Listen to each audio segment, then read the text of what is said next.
Thank you for watching this Savage Worlds GM podcast on air. This is your host, Jared Savage Daddy Gunning. Tonight's episode, like all episodes, brought to you by Roll20.net, the world's largest virtual tabletop. If you're on the web, check us out. Go to Patreon, throw us a buck. Patreon.com/Savage Worlds GM podcast. We're on internet media on the social media. Oh God, this is gonna be a horrible intro. Check us out on Twitter and Facebook, SWGM podcast. Visit the YouTube channel, like, share, subscribe. YouTube.com/Savage Worlds GM podcast, and on iTunes, subscribe and review Savage Worlds GM podcast. Tonight's topic: there's no I in team. Let's talk about building effective support characters. And here to discuss it, Dustin, the Savage Zealot Smith. Hello. Dave, the Rules Maven Scott. Just don't do it. And Chris, the Savage Mommy Fox. Worst intro ever. Amen. All right. If you're watching the live stream, feel free to participate in the chat. We do bring that into the show and discuss your comments. Mostly just to belittle you. But anyway, still interaction. Right, we just like to make fun of people, right? Right, exactly. God, why are they asking that question? Look with this dingus ass. Noob. Okay. So It's especially worse when I see a person I know. Then I can really be mean. That's right. Oh, and of course, nothing agitates the Savage Mommy like devices. So put them down. All right. So tonight, topic, support characters. We're not talking about everybody playing a cleric, although if you're doing a fantasy joint in Savage Worlds, absolutely could be. But what we really want to talk about is playing support characters, the need for a support character in a party or group of any kind of role-playing genre, whatever you're playing, but also how to really optimize that in Savage Worlds from a mechanics standpoint as well. So let's start by, if you guys don't have a topic right offhand as an idea, I'd like to talk about the face man concept. That's kind of a popular support character. Just before we get into anything serious, I do just want to point out, chat has awarded you a Benny for role-playing your hindrance of never being able to get the intro right. Amen. Awesome. So I have the tongue-tied hindrance? That's what it is? So let's talk about the face guy. So that is one of the most important and often underused characters or archetypes. At least I can say that in terms of my playstyle. I really enjoy the face because if you're going to play a face, though, I recommend you go back and you watch the Beverly Hills Cop movies, because Axel Foley is great. He does something so completely ridiculous, but he's smooth about it. So people end up believing something like that he's like the city planner, and that according to the new regulations, there are no corners in the house. Only donut houses are allowed now. At that point, I think Axel had probably got like three aces on that one, because you can't believe it, but because he's got them lured in, they actually buy into it. So a player that has a good face has someone that can talk enemies into becoming allies, somebody that can lower the price, raise the reward. One of my favorite characters that I like to play in a fantasy game is an elf that invented whiskey. So randomly, he'll just give people whiskey, and sometimes when he's like facing the bad guys, he'll challenge them to a drinking contest. At one point, we had to track down like this pirate cove, and we had to face this giant guy. So my guy challenges him to a drinking contest, wins the contest, and in a drunken stupor, talks him into just telling us where to go. Well, see, I think, while I don't necessarily disagree that Beverly Hills Cop is a great example of a face character, I think for our audience that's maybe not geriatric, a more modern example of that might be even freaking Chris Pine's portrayal of Star-Lord in Guardians of the Galaxy. I mean, that whole scene at the end of the first one where he's just talking smack to the Destroyer and then challenges him to a dance-off is because that character is built from the very beginning to be a smartass, which is, I think, ultimately one direction you can play the face character, especially in Savage Worlds, which even has, taunt and intimidate. You don't have to build it just around the smooth talking persuasion angle. You can go the complete wise ass that is constantly talking and keeping you off of your game. Another example of this is Spider-Man, the ultimate superhero in the comics, not because of the fact that he's more powerful, but because he never lets the enemy stand on their own 2 feet. He's constantly knocking their knees out from underneath them with cut downs and little jibes at their pride, and they're always acting out of anger. They're never able to act from a solid standpoint because of that constant barrage that he's doing. And that's an angle you can take that character that has nothing to do with non-combat side and everything to do with bringing something effective to the table for the team that has nothing to do with your character attacking and everything to do with making the opponent less fearsome. Right. And the thing with Savage Worlds too, you can quote unquote multi-class very easily. It doesn't, if you're playing a support character who's very charismatic, very persuasive, you could still have a decent left hook.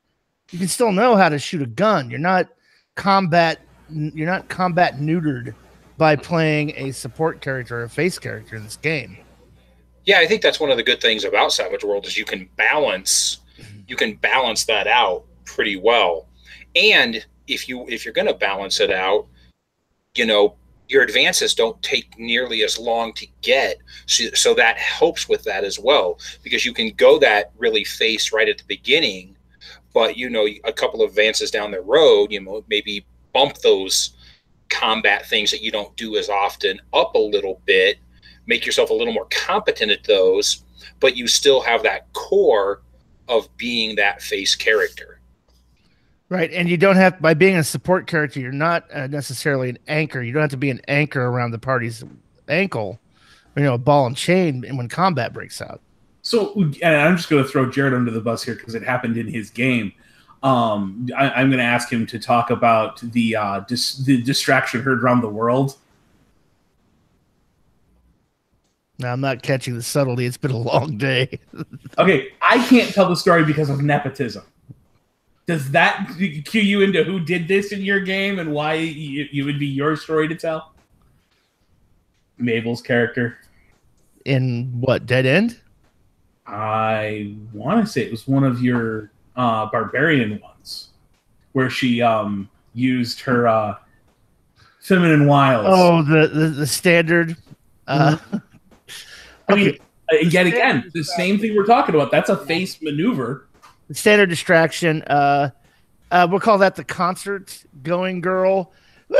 Look at these. Flashing as a what smarts trick. The Austin Powers maneuvers. It's like, show it off, throw him in the lava. And then I think that there's a lot to be said for. That's even something that I believe in that case, it was a character was a pacifist. So couldn't take true combat action against the opponent, but could absolutely act as a distraction for everyone around them too. Mm-hmm. Yeah, I mean, I think a lot of people will put in the idea, oh, well, okay, if I'm playing a support character, I got to play the boring doctor healer. I've got to play the investigator that everybody's like, yeah, shut up, go do your clues. Whatever, snooze, boring. And it doesn't have to be that way to play a support character. But I think that if your character concept is going to be a support character, you really need to lean into it. And I think that this works really well in games where you're playing sort of a 5-man band kind of trope, where everybody is a specialist in one arena where they really shine, where they have their spotlight, quote unquote, role in the party. You've got the big guy who's the bruiser. You've got the leader of the pack, the Girl Scout leader troop, the mother, the team mother, the team. Depending on how you put your band together. I know the one we have kind of beat to death in the mud is the A-Team, because I mean they are kind of, at least from the TV, that was the quintessential 5-man band, because you had the leader, the big guy, Face, who was actually named fucking Face. Right. It's where we get it from, I think. I think he's the one where we get Face from. Yeah, the whole social engineer is really, we would have called it social engineering in the 70s. It's now the Face character because of the A-Team. We now, like the 5-man band, you have like the archetypes are the leader, the lancer, the heart of the team, the smart guy, and the big guy. And take that how you want it, but I would guess that Hannibal would probably be the leader and the smart guy. And as for, I would say Lancer would probably be Murdoch. Oh, absolutely. Yeah.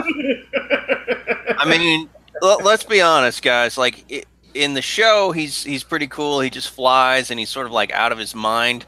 But in the movie, the guy is cutting loop-de-loops with a helicopter. I mean, you don't do that. Like, let's be fair. I mean, even in the TV show, he got away with the most kind of off-the-wall plans. He gets himself out of jail with a trash bag, and a lawn chair, and a hair dryer. I mean, just absolutely off-the-wall shit. That's because of that character stands out because of the skill that character's built into. But, you know, the flip side is you get, like, the Face character in that particular show is more about, well, here's all the shit I did beforehand that got us, you know, more money, or, you know, a plane that I stole by talking the guy into just loaning it to us for the weekend for the movie we're not shooting. But then in combat, he's always the distraction. He's always the one who throws the punch and then mimes that it broke his hand, and you know the bad guy overcommits, and then BA comes in and you know cleans house or whatnot. So I mean, there's a lot of give and take with those characters, and I think that's a big part of that support role. Is it doesn't mean you can't be competent, right? Exactly, but it also too means if you're really embracing the support character, you're setting up your teammates to win. Your efforts are focused on making everybody else have a shining moment. You're setting them up. You're the straight man in a comedy duo when you're playing the support character. I'm going to be honest with you. I think that if you ever play in like a cyberpunk game, you need an investigator. And a lot of times an investigator will be a sort of face, like it will be one of those multi-class. With Savage Worlds, with the way you have the archetypes set up, you kind of build more around the attributes than you do around the skills, because it's the whole aspect, the whole linked attributes. So if your spirit is high, then you are going to have a lot more in the way of persuasion. Mostly it's you sink the most into smarts and agility, but really if you max out your spirit and your smarts, that's what you need for your support characters. I don't know that I wholeheartedly agree. I don't think it's a 1-for-1 equation. You could definitely, you know, invest the skill points to bring persuasion up above the linked attribute. Well, I kind of get what you're saying. If you're playing a support character, smarts and spirit are going to be your key attributes. Right. But I mean, you could create a face character with all D6 across the board. Oh yeah, no, that's attributes.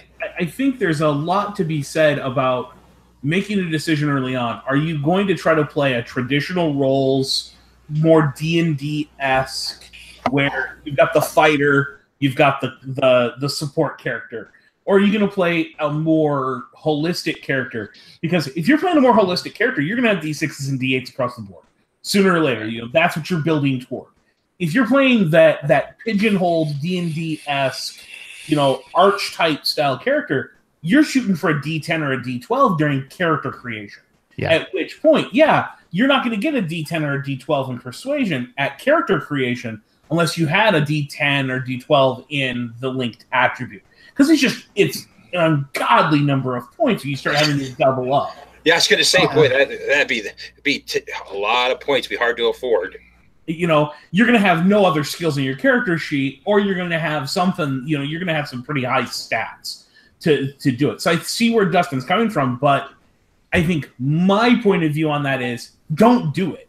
I quite honestly fall in the realm of we've been forced to do that so long in other games. Break that mindset and build a more holistically competent character. Build Face from the A-Team, who is, yes, really good at persuasion, but he can also shoot a gun fairly well. He probably has a D4 in driving because he does have to, you know, get the team out of a hot spot occasionally in his limo that he stole, or, you know, whatever. You have those moments where that character still has to function and then gets pushed aside by the other specialist in the team when they have the chance, but he doesn't let the team down when they don't have the chance. You know, if BA is unconscious, Face is driving the car until they can get Murdoch behind the wheel, or they can get BA behind the wheel, who is specialized in that skill. And you have to build your character around the idea of being more functional, because Savage Worlds isn't built for this is the one place where your character shines and we're going to close all the other doors for you. Savage Worlds is built, do whatever you freaking want.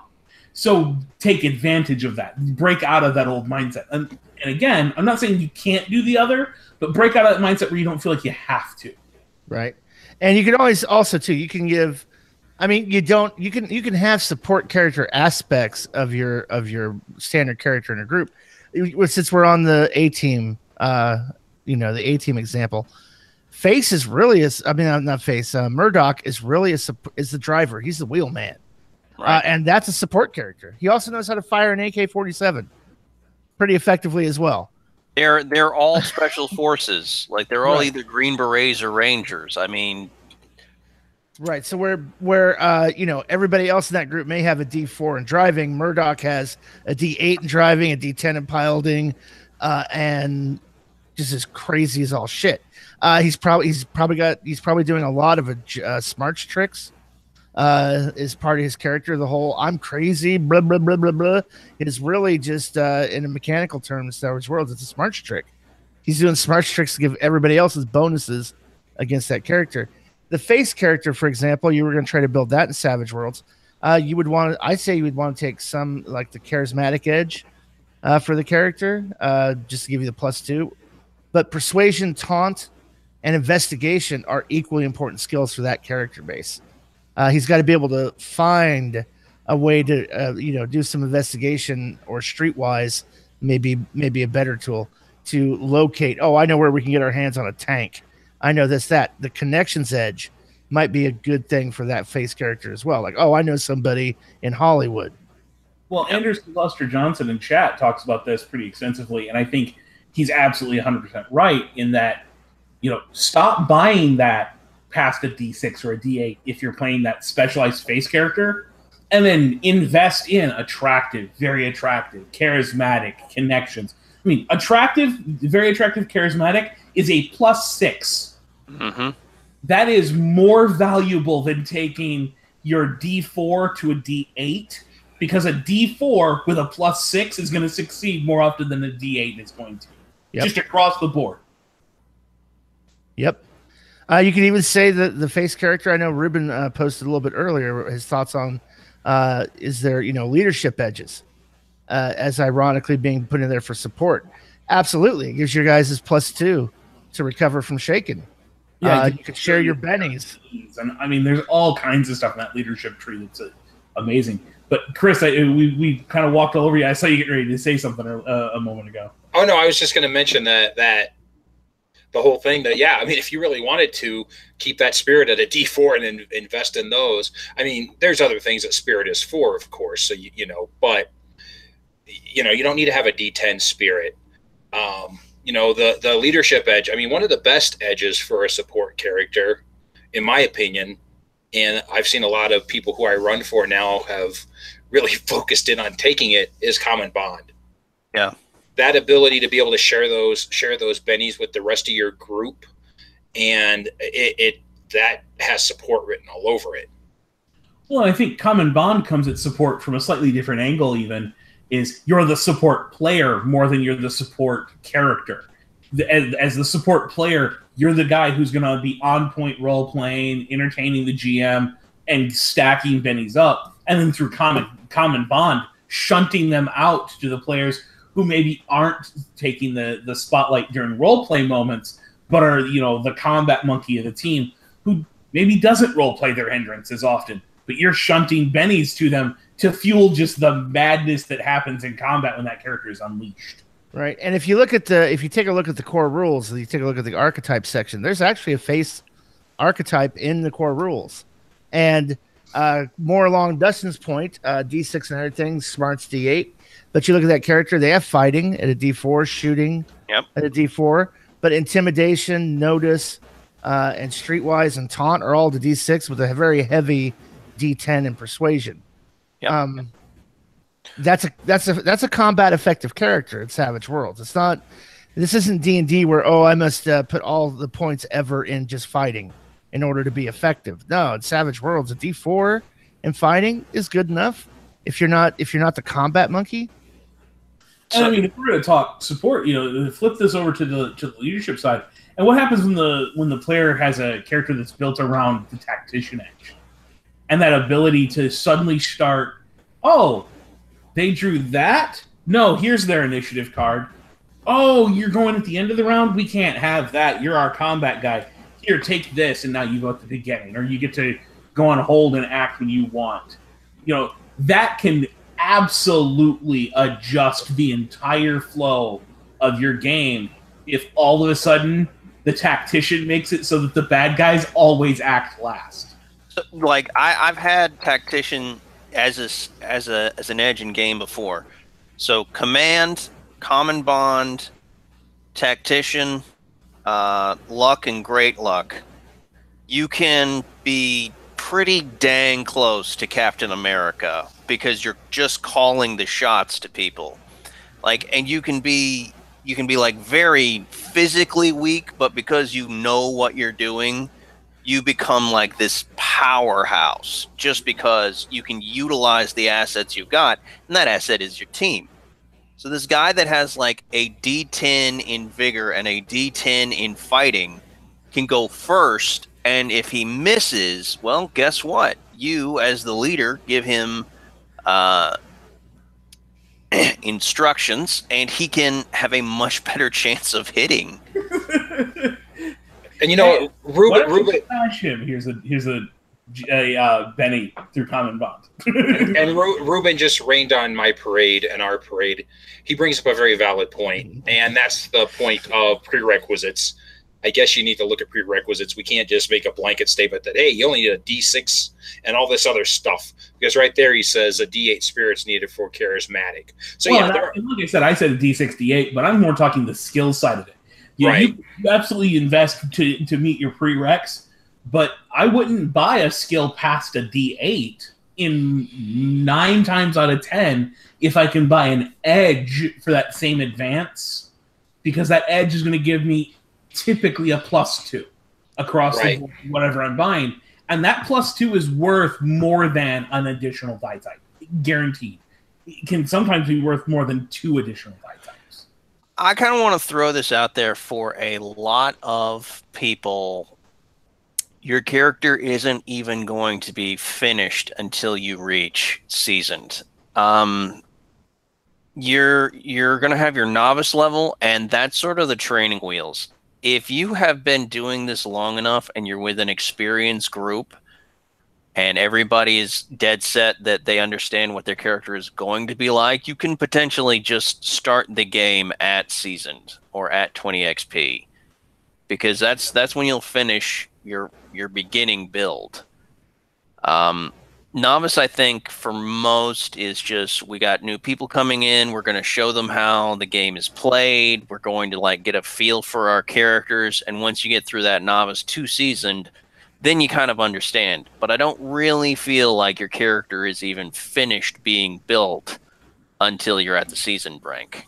I think it's a power level question. I know in a lot of my games I prefer to start at novice, and I actually have a lot more fun in the run up to heroic than I have in anything past heroic as a GM running for the players, because once they've hit heroic, I can see that set in their shoulders shift where they don't take the threat seriously. I can set up truly debilitating threats in front of them, but the players just simply don't take it as seriously because of two things. One, they know the number of bonuses they have on their side from that character being built out to that point.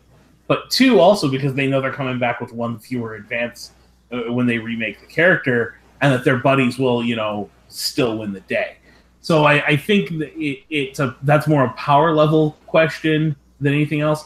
I think, quite honestly, especially if you use like the Born a Hero setting rule, you absolutely can build a character at novice with no advances that does everything you want the character to be able to do. They just do it poorly. Well, you know what? I'm gonna side a little bit with Dustin here with a caveat. If I'm doing a one shot or a very 4-session mini campaign, absolutely start everybody at seasons, absolutely.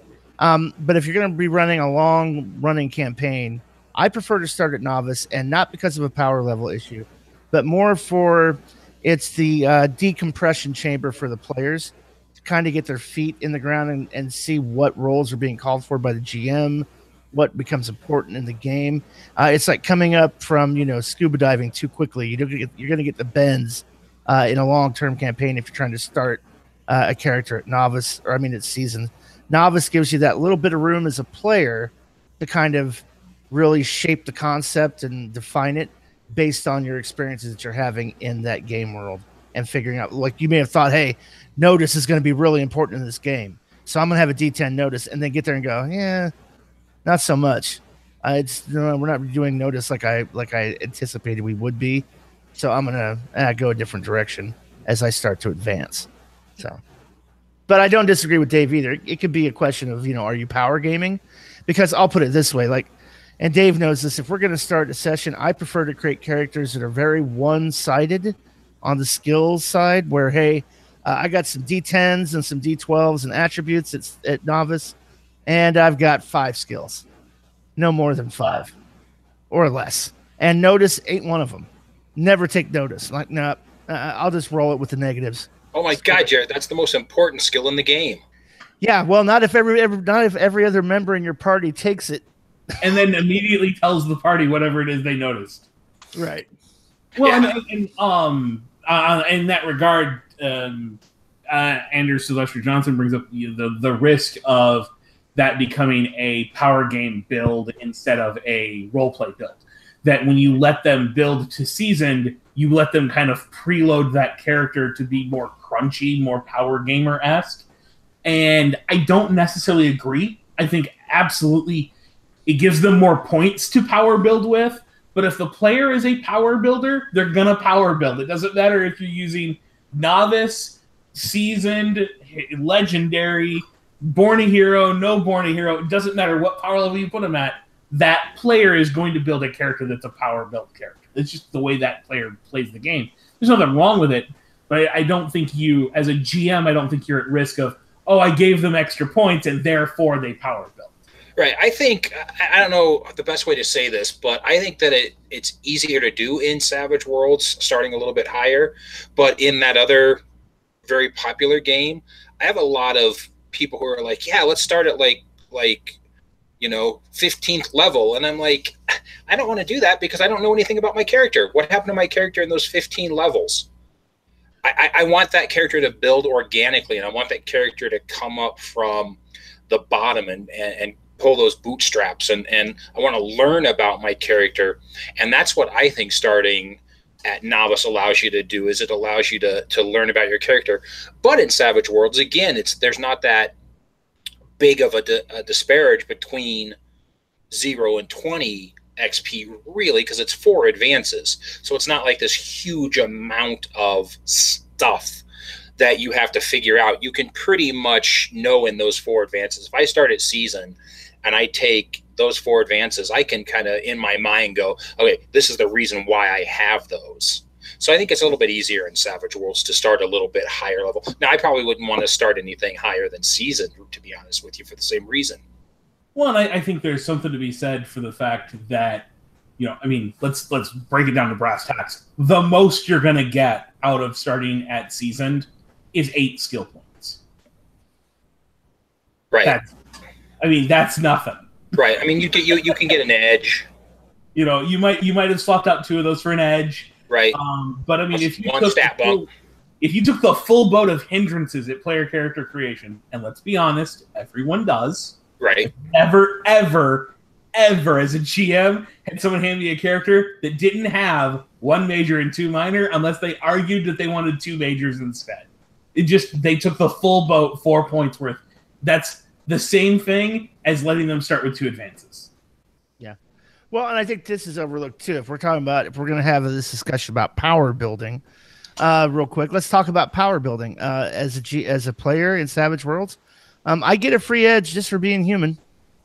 And if the GM is running Born a Hero, where I can pick a legendary level edge, I'll use my free edge for that Born a Hero, whatever rank edge I want, and then I will use the extra points from hindrances instead of buying edges to bump up attributes, an additional 2 skill points. So it's not beyond the pale to start a character with D12 and something if you wanted to, or a few D8s if you really want to do it. And you want to go, oh, well, he's not so much the smart character. He's a big, dumb, knuckle-dragging punch machine.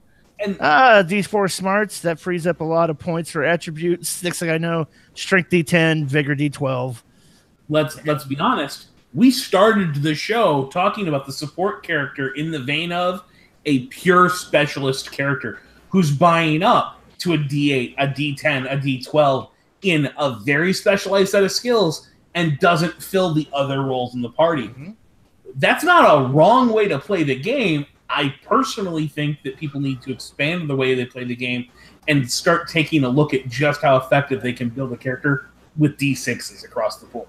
And find out just how competent that is. I think a lot of GMs are a lot more familiar with that because it's the shorthand for NPCs. Is I give them a D6 and everything and a D8 and what they're good at. So I think that's something that a player doesn't see as often and can start to feel their character be a little more rounded and a better character to a certain extent by having a lot more D6s and D8s. But you can absolutely build the one-trick pony specialist character and then let the rest of your party shine in moments where you don't have that skill on your character sheet. There's nothing wrong with that. In fact, you're just giving the other players at the table room to shine. Yeah. Yeah. And I mean, not only that, I mean, let's be honest, if you have a combat wombat, then having a little guy that they can come and rescue or be the meat shield for, it really does help that player feel more heroic. Also, if you're the face character rolling up with some intimidation and all of a sudden your big buddy just comes in and crosses his arms and stares you down, that's one of those whole you have the player and player dynamic that makes a role play session so much more fun. Going back to the whole specialization or as I like to say, like when you're noodling it down and you noodle a skill to where that's all you can do, that kind of limits, unless you can like sort of think on the fly and sort of like be flexible with it. It's more fun if you can take somebody that isn't a specialist and sort of like prop them up and use them to sort of assist with your roles in that capacity. Like I said, like the big guy that helps the face intimidate. Oh yeah, the face who's built out with all the points for intimidation, and then the big guy who doesn't have a single point in anything related to smarts or spirit, who just looms behind him, gives that face character the same +2 that the big gun in their face would have given them. Just flat out. Yep. You got the big mountain standing behind you. You absolutely get a +2 to your roll because he's standing there looking mean. Right, and you can say, here's the other thing too. That also applies to a persuasion roll.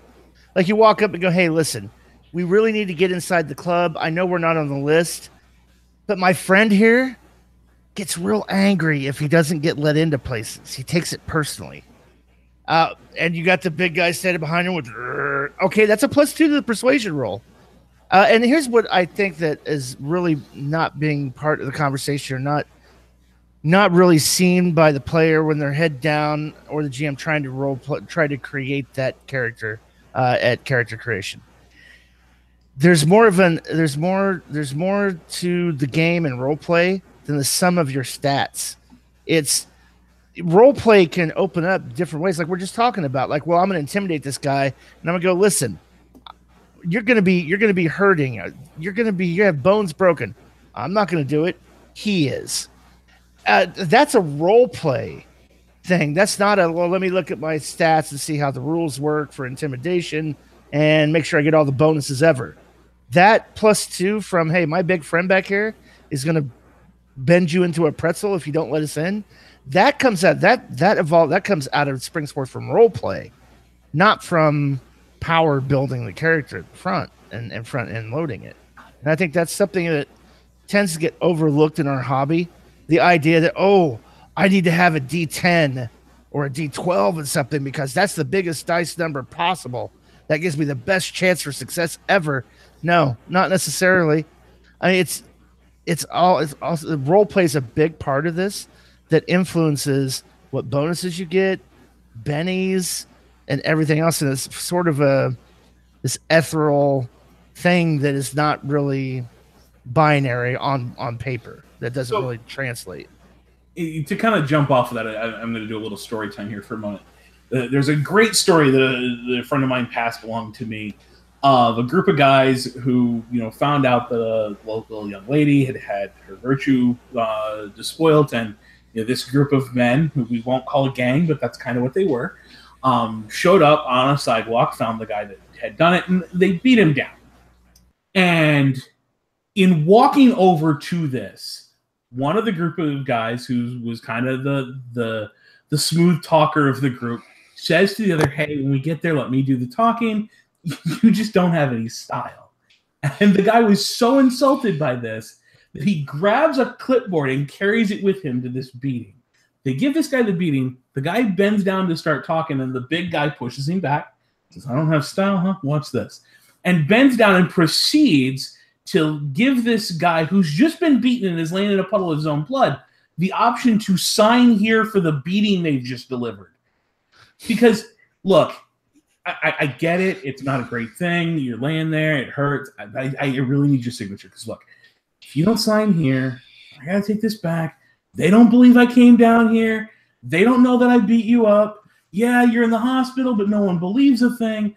So then I got to come back out here and beat you up, and you don't want that, and I don't want that, because I don't want to have to waste that kind of time. If you just sign here, I won't have to beat you the second time. So if you could give me a signature saying you received the beating. That is your face character at the end of the combat doing a coup de grace on the enemy and truly winning the moment, even though the combat monkey has just put them in their place with 3 wounds. This is the face character walking over and delivering the 4th wound that incapacitates them through a persuasion check by saying, look, just sign here. We beat you down. We don't have to come do it again. That is that support role being added to the big character, or just being used in a way to add role play to the end of a combat scene that you can't achieve through statistics. There's no edge, there's no hindrance, there's no skill. Nothing in the game achieves that moment in your role play other than your players having that moment as players and being able to interplay off of each other. Nothing. Right. Well, also too, you don't have to play. You don't also too like think outside the box. I know it's an overused cliche, but really, I was a combat medic. I specialize in triage. That's my character concept. So while I have a D6 shooting, a D6 fighting, I'm good with knives. I'm kind of old school when it comes to healing people up. So I carry around a roll of duct tape and a bottle and a flask of whiskey, and that's my healing kit right there. So you could role play. Oh no! Oh, that's a deep flesh wound. Hold still. Hold him down, boys. And you just pour alcohol on him and then duct tape that shit. And go ahead and take +2 for the healing roll because you're using a kit. I mean, doesn't have to be an actual like official, bought at the EMT store medical kit, but it's your character's medical kit. Right. Have a little fun with your support character concept. Make it how do you do healing rolls? Well, I'm a little bit unique about how I go about healing rolls. I believe in cauterizing everything, so I walk around with an unlit cigar in the corner of my mouth, and I believe in just lighting up the cigar and pushing it into wounds. That's how I roll. That's how I heal. I mean, have fun with the characters. What I'm saying, just standardized. Oh, I make a healing roll. I make a persuasion roll. All right. I never want to get a paper cut around that guy. Right? And and the fun thing is too, like, oh God, I'm hurt pretty bad. Oh, but he's gonna pour whiskey or rubbing alcohol in the wound and wrap it with duct tape. Yeah, no, I'm fine. It's a good role play moment. It gives you a chance to act like a Civil War veteran getting your leg amputated in the tent as the player character who's receiving the healing. Like, ah! Yeah, I think Ruben's talk of powers is actually right on point as well with support characters. Looking at those powers, those are the exact powers I used when I was playing Deadlands, and I was running a Blessed, and my Blessed was almost completely support. I rarely got myself into combat, but I would use everything I could to, buff up the team before we went out. I'd give them armor. I'd give them, I'd boost their trade. I'd put smite on their ammo. And then I would send them off, and I would kind of stay back. And then when they got hurt, they'd come to me, and I'd heal them. And if you got into the mix, you could still stay in that same role-play role. Yes. By using things like pummel to just push the enemy away and whatnot. It's that dedication to picking a role for the character and then playing that. And you know what? It was a complete blast. I loved that character. And a lot of people go, oh gosh, so you never got to fight, you never got to get into combat. I didn't do a lot of combat, but I played it up to the hilt. I had Bible verses that went with each power, and before I would cast the power, I would read the Bible verse that went with that power. And it's something I found on Savagepedia. It's freaking awesome, and that just led to that whole role play, and that made it really fun for me as that guy who just kind of stood back. And if I wasn't there, there would have been a lot of, those encounters where they would have had a lot less success if it weren't for me. So I led to success within my party by just being there to be that support character and helping them succeed against whatever it was. I got to tell you, Chris, I normally, whenever I play Deadlands, I play a Blessed character as well. And there are some opponents that are immune to anything that isn't a magical attack. So if everybody's a gunslinger, that demon is just completely okay with just laughing and taunting you. But you drop the prayer from Pulp Fiction and you touch your buddy's gun and you watch that demon's eyes get really big because he now has a hole in his chest. That's one of the best feelings in the world. Oh, yeah. Awesome. I mean, that's that scene from what's the Kevin Smith movie, Dogma. Uh-huh. What are you gonna do? You're gonna hit me with a golf club? Go right ahead. I'll give you a free shot right here. And he puts it through him, and he says, "Well, yeah, the Cardinal was the kind of guy who would bless his clubs." I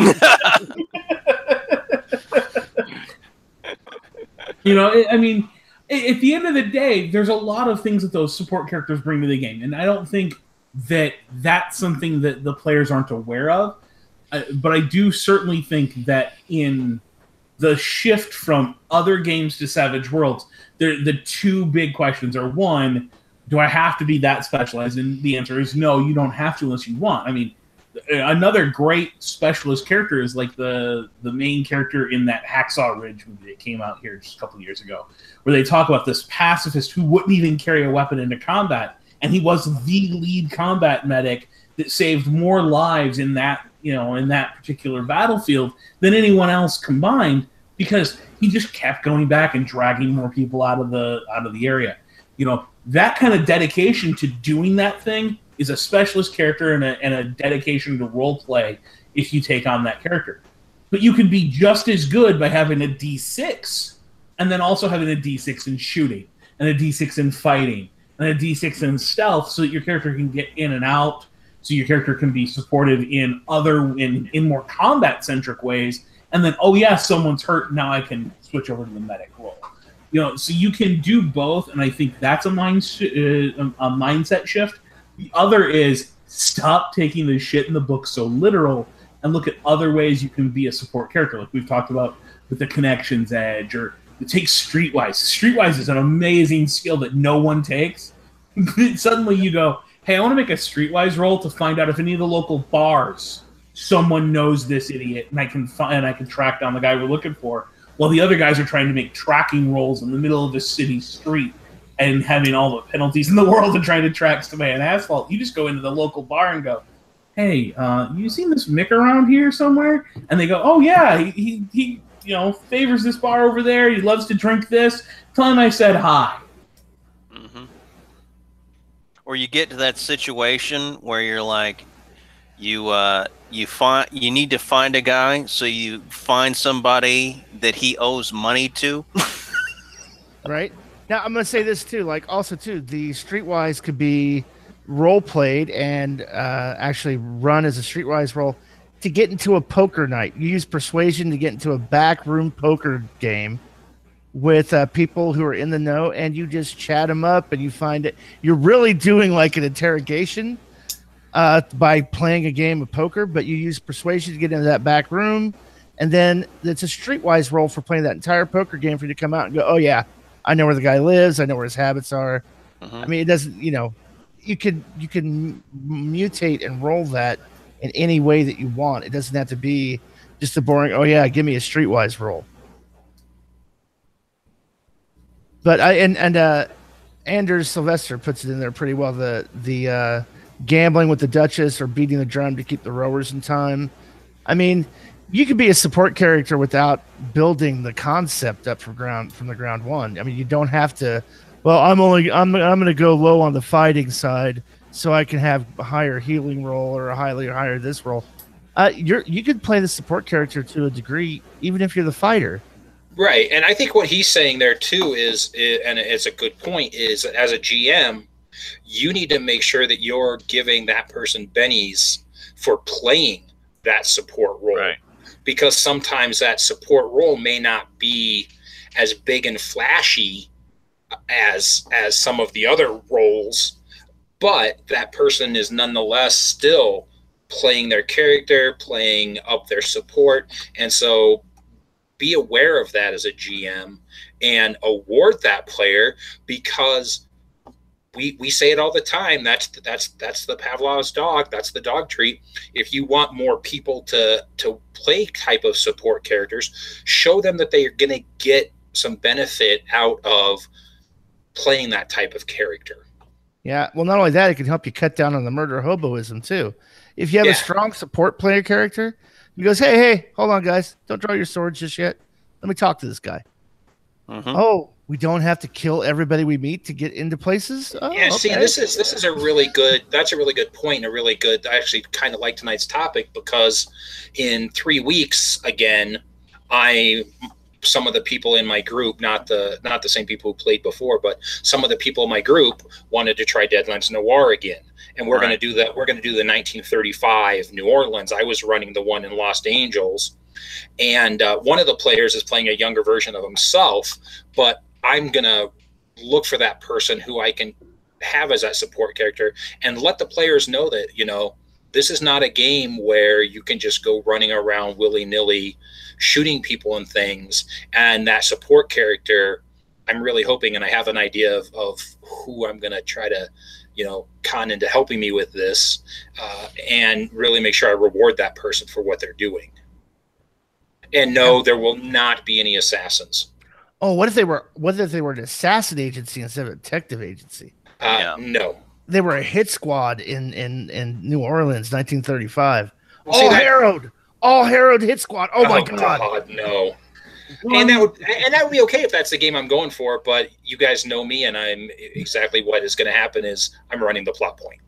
Right. Mm-hmm. Well, Russ brings up an interesting point along those lines in that, if someone is playing that support role and they've gone that dedicated build, they're probably also looking for a lot more non-combat moments to have their character shine, and you need to supply those. One thing that I know has come up a lot in our Friday night game is, you've got my character is like a woodsman tracker. So there's been a lot of moments where Jared's calling on, tracking roles and hunting roles and survival, to go out and find, food and water and things like that. And by reverse, we've got another character who was entirely built as a carpenter, and he got to, build a small little, enclosure for, things. And another character was a mechanic, and he got to do this massive, monstrous project to, Mad Max a Hummer. And, I believe he's converting it currently over to methane so that we don't have to have it run on gasoline. And, I mean, you can take those moments that have nothing to do with combat, and they still are going to require that player to role play. They're still going to require that player to make skill rolls. They're still going to give that player the option to earn and spend bennies, to things that are important to your game that have nothing to do with a combat challenge. Yep. Absolutely. There's more to your game at the end of the day than just, hey, I swing a sword, or hey, I pull a trigger. I mean, and there should be, and there should be. I know a lot of people don't see. I mean, a lot of people, that's all they want in role play is combat. But you gotta cut that with a little bit of other stuff as well, or in my opinion, that can get old really quick. Right. And I would say the ultimate support character, the kind of concept we're talking about here, Han Solo. Yeah. He's the ultimate support character. He's the wheelman. He's the wheeler dealer. He's a face character. He's also got an arcane background. He's force sensitive with 1 power, boost lower trait.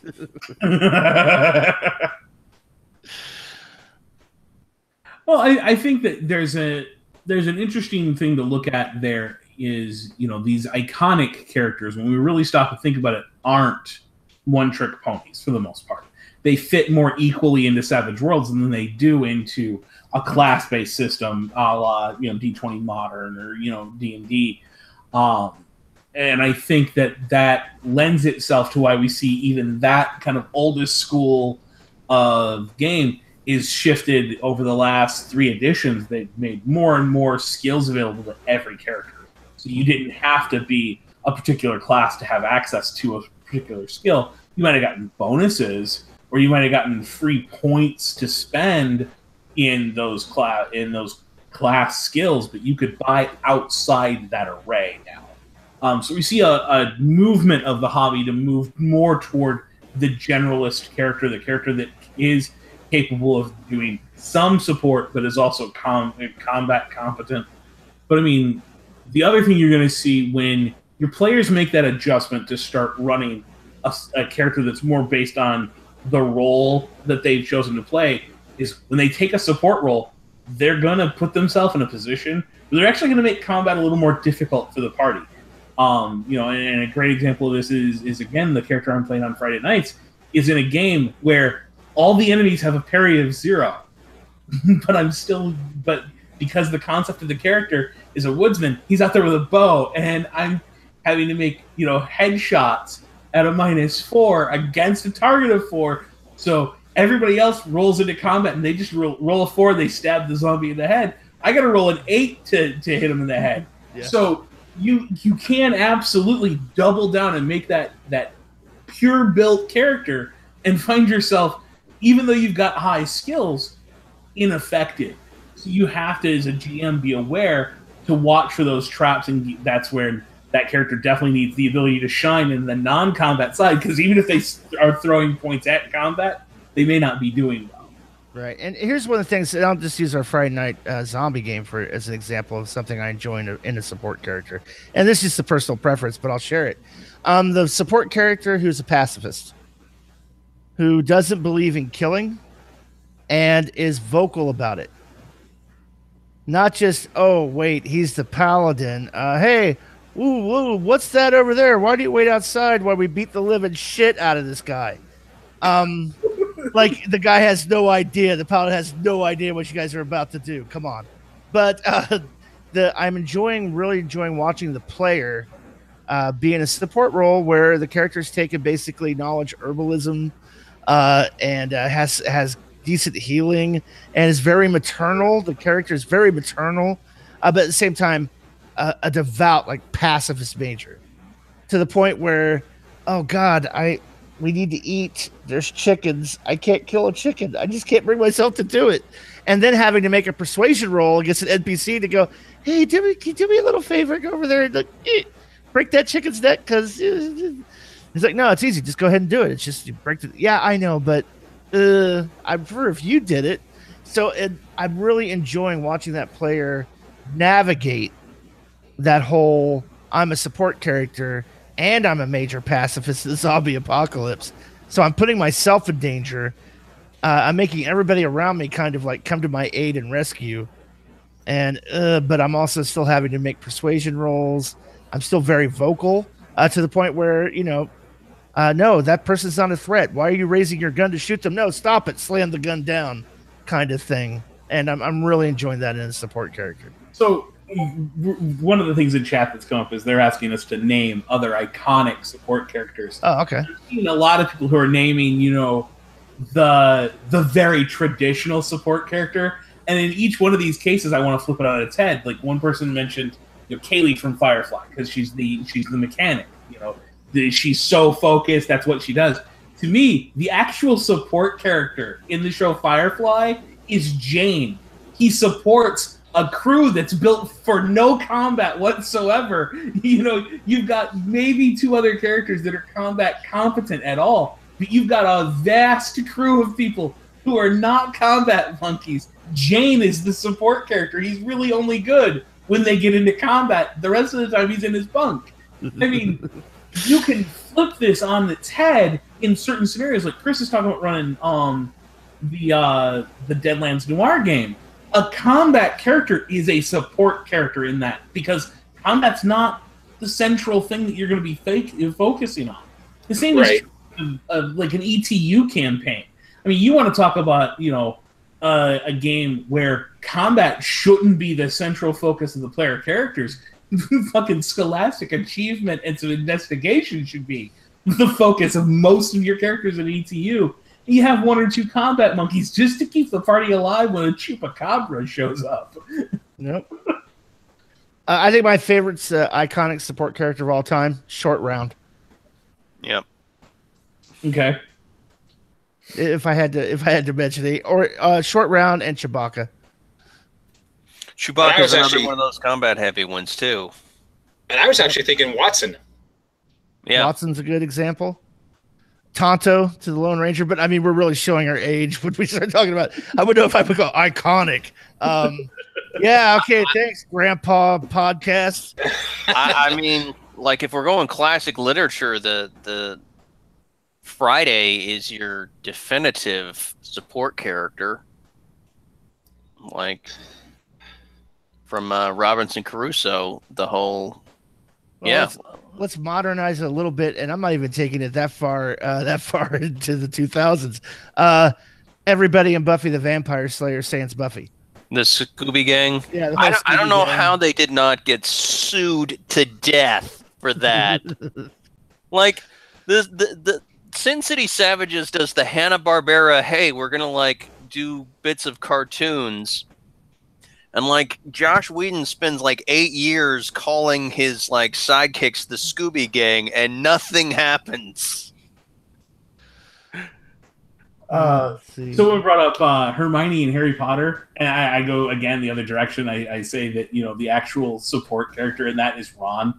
because he's just emotional support through the whole thing. He literally adds nothing to the team from a combat side or from the knowledge side, where, you know, Harry and Hermione are kind of your main characters. Ron's just the guy who brings some heart to the team.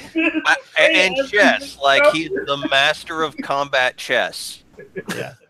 I would say too. I mean, if you're really looking at Harry Potter, the support characters in that are the teachers, the staff, Hagrid. They're really the support characters in that franchise. I mean, at the end of the day, I think the problem that we run into with this is something that Jib's talked about a lot, is trying to point to popular fiction and point to the support character. You immediately start thinking about the background sidekicks to the main character, because all of that popular fiction is written with a centralized main character. We don't see the, you know, ensemble cast as often. You know, I mean, if you want to talk a true support character in an ensemble cast, I mean, you're talking Dr. McCoy, you're talking Spock, Rocket Raccoon. You know, you're talking about these characters who bring a very specialized skill set that the main character doesn't have, who aren't secondary characters. They're a secondary main character that, you know, you see every away team in the original Star Trek was McCoy, Spock, and Kirk, and you had those three as your main team in every scene. Those weren't supporting characters; those were main characters that were part of the core team. Yeah, well, not to shit on your point, but really the supporting characters in any Star Trek away team are the red shirts. Yeah. I mean, they're there to be killed, so the main characters don't have to be. I'm gonna throw some supporting cast with supporting characters. I want to throw something out there for you guys. You know that Most Interesting Man Alive? That advertisement? Uh-huh. The actor who played the Most Interesting Man Alive in the commercials was a red shirt on Star Trek, and his character lived. Oh, there you go. Not all red shirts die. Yep. I gotta say, if we were gonna go, I would say Guardians of the Galaxy is as close as you're probably gonna get to that whole 5-man band. And you've got a character like Rocket Raccoon, who is the ship's mechanic. He's got the small hindrance. He's got the mean hindrance. But he's a master of machines. You take a look at him. You take a look at Drax, who's your combat character. He's got a huge vigor, but then he's also got like quirk at least 2 or 3 times. You look at Brawler. You look at Mantis, she's got the arcane background psionics, and I don't know, I would say she probably has divination and maybe stun or slumber, depending on how you want to look at it.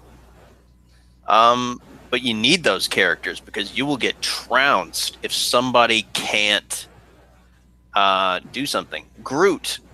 Baby Groot is got to be one of those best examples of the character dies in the first game, but it's so popular that you just turn in the sheet with another name written over the top.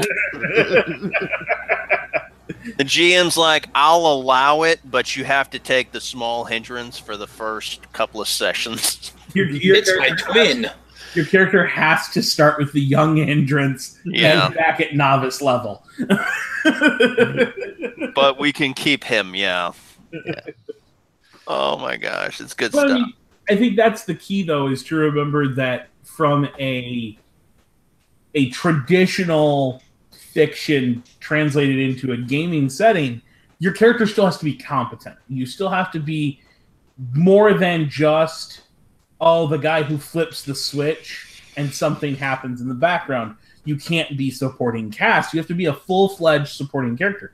And that doesn't necessarily mean you have to be good at combat, but it does mean don't have one skill at a D12 and only ever speak up when that skill comes up in the roleplay already. You've got to be inserting yourself into those moments and being a full-fledged character that's got a real role that you've built up, that you're bringing out in every conversation. that you're bringing, you're making yourself a part of moments.